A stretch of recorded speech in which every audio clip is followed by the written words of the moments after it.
Hello, my name's Sharon and I'm Rhymes and Roses on Instagram, and I just wanted to read a few of the poems I've written this month, March.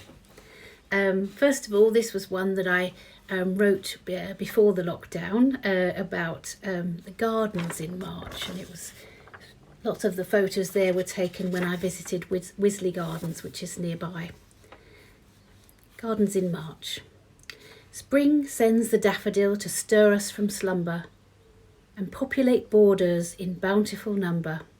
Crocuses pattern the rain-sodden soil, magnolia petals smoothly uncoil. Blossom bedecks and beautifies branches, the songs of the birds enlivens, entrances. The garden in March cheers up the glum, providing a taster of wonders to come. And then this is one that I wrote about for this beautiful robin photo prompt. The photo was by Andy Shergold and it was for Myth and Lore. Hello, Robin. We were walking through a graveyard when my granny cried with glee, "Hello, friendly Robin, are you here to visit me?" She explained that robins represent a visit from beyond, a sign that you'll always be loved, an unbreakable bond. How now when a robin pops up, I'm really thrilled to bits. My elation's even greater than the bounce I get from tits. I feel that Granny's near me and she knows what's going on. Her trademark, "You can do it," echoes in their birdie song. So if you're in a garden and you see a redbreast bobbing, it could be your dear departed, dressed up as a friendly robin. Last Sunday was Mother's Day here in the UK, and it was the second day of isolation for the over 70s and those at risk from the virus. So I wrote this for all the mums, all the British mums in lockdown. To all the mums on Mother's Day who are in isolation, please know we'd love to be with you while on this great staycation. Thanks so much for all you've done to get us where we are. We feel so sad these greetings must reach you from afar.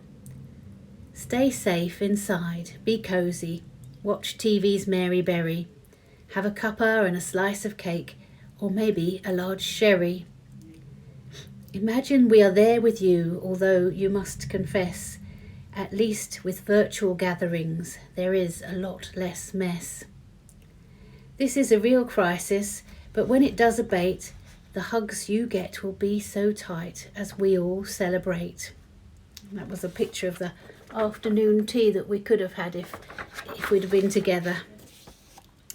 Earlier this week, I walked our neighbour's dog for a couple of times, and I just imagined how happy dogs must be at the moment if they can get out for a walk. This is Cora, and she's a golden retriever. So the poem's called Cora's Contented. My name is Cora, I'm just over 1. I'm such a good girl and also great fun. I love to go out, gambling free, greeting all humans and dogs that I see. Everyone's home now, 24/7. It really is my idea of heaven.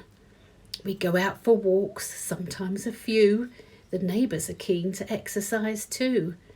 I'm not sure what's happened, but seriously, whatever it is, it's okay with me.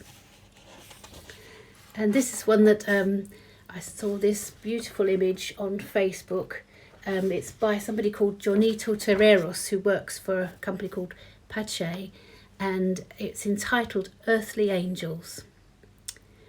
Wings outspread to wrap around us, exhausted, flagging, vulnerable, battling this mortal virus that has come to hunt us all. Brave does not begin to sum arise the strength inside your core, for there is not a single one who knows exactly what's in store. Our task is but to stay at home, stop the spread, reverse the trend, until the virus cannot roam, until it meets its own dead end. You've always been the unsung heroes, forgotten in our day-to-day. It wasn't till this mighty fear rose that we found the words to say. Healthcare angels, we give thanks for risking all to save our lives. When this is done, we'll raid the banks and make sure that you're recognised. And just finally, on Friday, I was with about 8,000 others on a Rupi Kaur's live workshop, and she gave us some instructions on how to write a poem addressing fear. And it's so my fear that I chose was coronavirus, and this is what I wrote. We met soon after Christmas at the turning of the year. You first appeared upon the news and seemed so far from here. Yet now you are in England, mad keen to get inside me. Flattering, apart from that, you really can't abide me. COVID-19 is your name, and you're a fan of grime. You'd like me to be dirty, so I'm scrubbing all the time. I wish that you did not exist. I hate the harm you've done. You've caused so much destruction, and there's clearly more to come. I try to think there will be good emerging from these times, but even if there is COVID, I can't forgive your crimes. Well, thank you. I hope everybody's can stay safe and safe indoors, and I'm wishing you all the very best for the end of the month. Bye bye.